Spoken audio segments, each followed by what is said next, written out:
Oi gente, tudo bem com vocês? Eu sou Renato Goldberg e nós estamos produzindo os vídeos sobre a integração dos teóricos Freud e Jung e a ligação com a prática clínica. Não só uma base teórica, mas como eu posso usar isso no meu set analítico, como eu posso usar isso dentro do meu consultório. Nos vídeos anteriores nós falamos e apresentamos as práticas freudianas que mais são utilizadas dentro de um consultório. A partir desse vídeo, nós iremos apresentar os conhecimentos junguianos ligados à prática clínica. Para que a gente comece a falar da terapia junguiana, vamos destacar, separar aqui quais pontos são importantes dentro de uma análise junguiana. As hipóteses de Jung sobre energia psíquica e o inconsciente, bem como os conceitos de arquétipo, símbolo, self, complexo, individuação, na verdade fornecem as bases para a abordagem clínica junguiana. A questão colocada pela análise junguiana há uma diferença, ela é mais voltada no para quê do que no porquê, ou seja, é uma teoria mais finalista do que causalista ou reducionista, como Jung falava do Freud. Por que tem essa diferença entre o Freud e o Jung? O Freud ele fazia um desenho, a prática dele era mais voltado às neuroses e era mais voltado no porquê. O que significa esse porquê? Por que eu tive essa neurose? Por que eu tive a outra neurose? Por que eu desenvolvi aqueles mecanismos de defesa? O que eu carrego no meu édipo mal resolvido que está ligado ao meu passado? Já numa análise junguiana, nós vamos trabalhar no quê? É no para quê, ou seja, como se fosse um caminho. Lógico, ligando também ao passado, entendendo o passado, fazendo um fluxo para o momento presente, mas se atentando também há outros pontos que não foram considerados por Freud, aonde a terapia junguiana ela é muito ligada no para que isso está me acontecendo, qual é a lição que eu preciso aprender com esse acontecimento.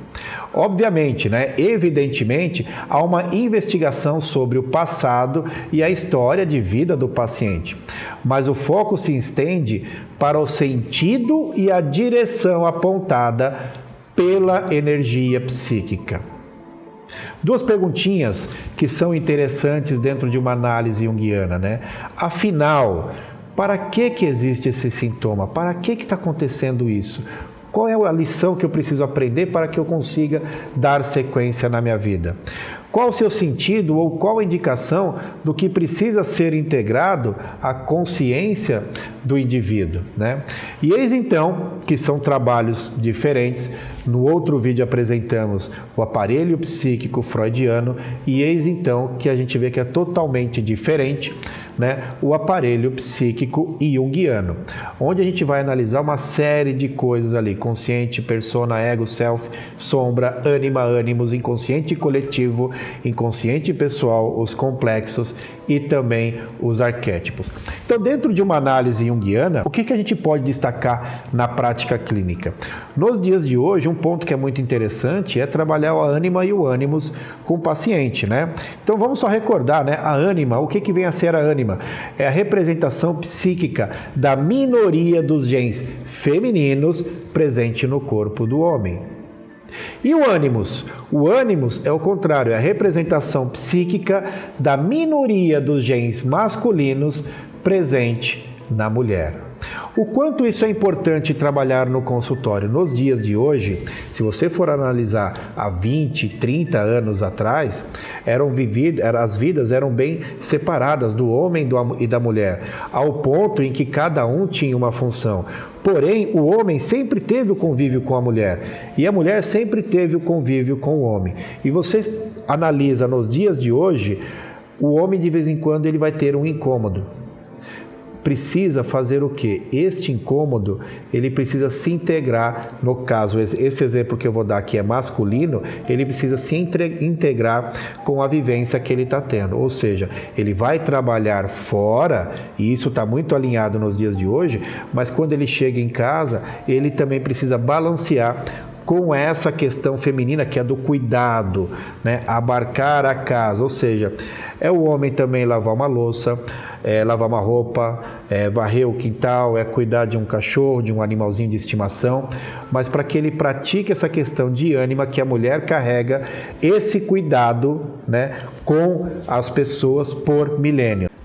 Quer conhecer mais sobre a área da psicanálise? Acesse institutogold.com.br e veja os cursos presenciais e EAD oferecidos pelo Instituto Gold. Te vejo lá dentro. No Ânimos, como que funciona com a mulher também? Hoje em dia, a mulher, ela não está dentro de casa, ela também está trabalhando, também tem atividade fora, aonde ela precisa viver esse equilíbrio para que ela viva em harmonia. Ela vai sim saber cuidar da casa, mas ela também vai sim saber se posicionar no mundo afora. Quando isso acontece com os dois indivíduos, com o homem e com a mulher, existe então um equilíbrio na vida do indivíduo.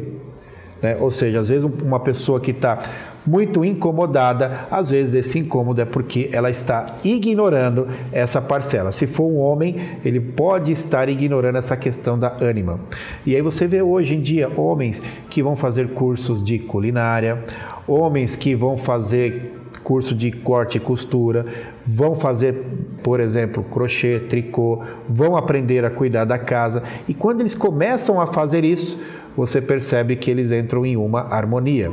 Não tem a ver, quando a gente fala de ânima e ânimos, né, ao conteúdo sexual, mas sim ao comportamento do que o homem e o que a mulher viu por milênios. Então é interessante numa terapia junguiana verificar com o paciente como que está o equilíbrio da ânima e do ânimos. Assim como precisa verificar o equilíbrio da ânima e do ânimos, precisa ajustar também a persona do indivíduo.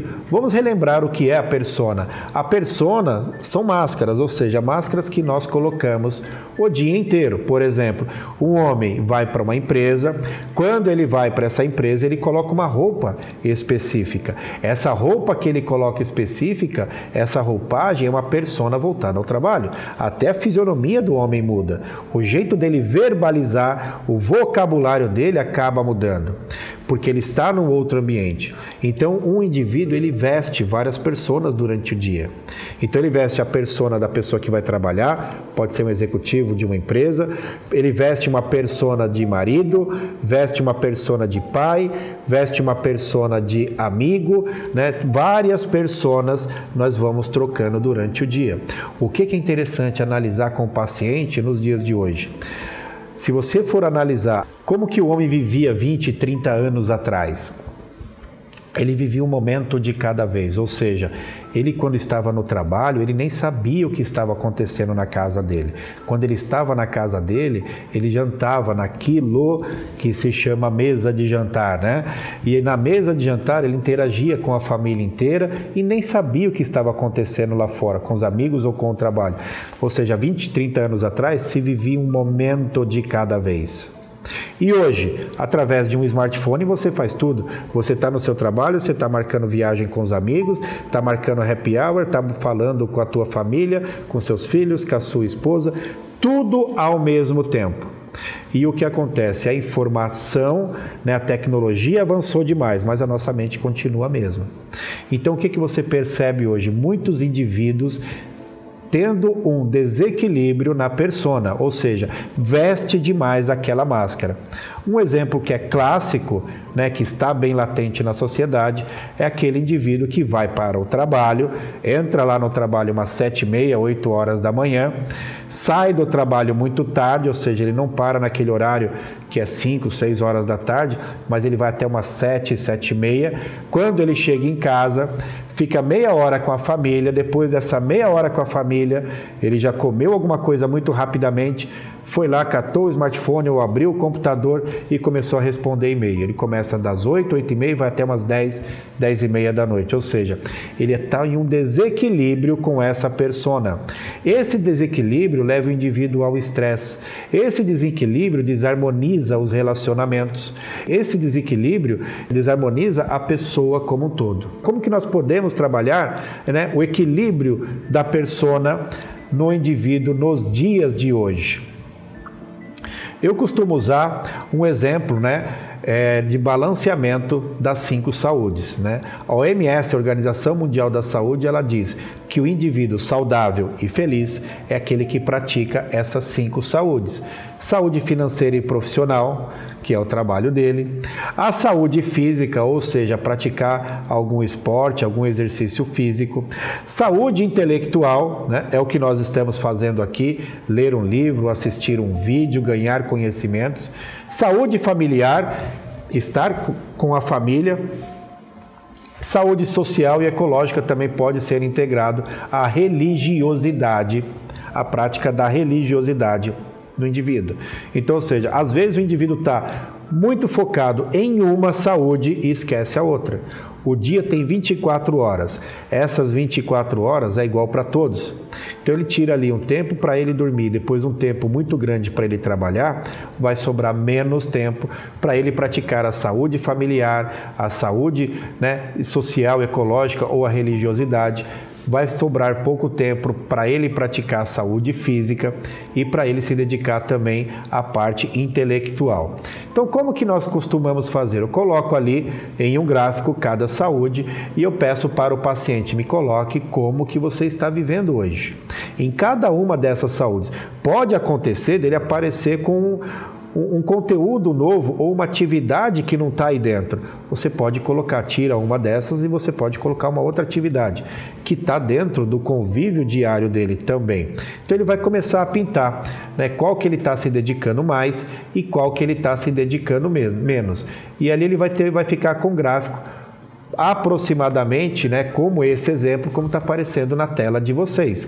Ou seja, ele vai ver que ele está se dedicando para a saúde física, a saúde financeira, mas você vai perceber que, de repente, para a saúde familiar ele não está se dedicando, porque, de repente, o indivíduo trabalha demais, do trabalho ele já emenda numa academia, ele já faz um trabalho extra, mas ele deixa faltar ali com a família dele. Então, ele não está em equilíbrio com a persona, A partir daí, você pode traçar um planejamento com ele. Eu apresento para os meus pacientes, eu tenho essa folha impressa, às vezes tem pessoas que preferem numa 4, tem pessoas que preferem numa folha A3, qualquer gráfica vocês podem imprimir esse quadro, esse gráfico que está aparecendo aí. Aonde você vai pedir para o paciente colocar o seguinte: as 5 saúdes estão alinhadas na vertical e na horizontal um planejamento para que ele balanceie, para que ele busque o equilíbrio das 5 saúdes. Então, o primeiro ponto é ele definir o que ele está fazendo hoje dentro de cada saúde. Como é que está o hoje dele? No detalhe, ele vai colocar como é que está o hoje. Depois ele vai colocar o quê? O que ele deseja. Ou seja, eu estou nessa situação e eu quero mudar. Então, meu desejo eu vou colocar aqui, do lado. Na sequência, quando ele vai fazer? Esse quando é bem específico. Não pode ser, por exemplo, no segundo semestre ou no ano que vem. Eu geralmente peço para os pacientes para que eles coloquem o número da semana. Não precisa colocar uma data específica, 15 de abril, 20 de agosto, mas uma semana. Semana 10, semana 20, o ano tem 52 semanas. Quando que ele vai começar a fazer essa atitude que vai causar a mudança na vida que ele está tendo. E o que fazer para mudar, ou seja, qual será a atitude, qual ação ele precisa fazer a partir daquela data para que ele comece a mudar o que não está equilibrado dentro da persona dele. Então essa é uma maneira bacana de trabalhar a persona, ligado ali, como a gente comentou, na prática clínica. Quer conhecer mais sobre a área da psicanálise? Acesse institutogold.com.br e veja os cursos presenciais e EAD oferecidos pelo Instituto Gold. Te vejo lá dentro!